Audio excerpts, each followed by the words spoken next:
निदिया कै मातल बेटी हो कावन देई। अरे भाभी के से जरिया गईली सोई रे ललनवा।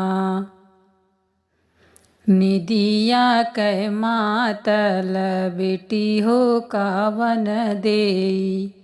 अरे भाभी के से जरिया गईली सोई रे ललनवा। भाभी के से जरिया गईली सोई रे ललनवा।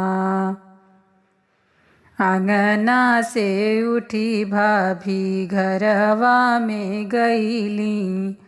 देहली से जरिया से ढकेली रे ललनवा। आंगना से उठी भाभी घरवा में गईली। देहली से जरिया से ढकेली रे ललनवा। देहली से जरिया से ढकेली रे ललनवा। बहरे से आवई भैया हो कावन रामा। झारी पोछ लेहले उठाई रे ललनवा। बहिरे से आवई भैया हो कावन रामा। झारी पोछ लेहले उठाई रे ललनवा।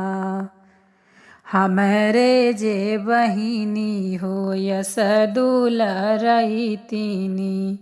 अरे काहे धाना देहलू ढकेली रे ललनवा।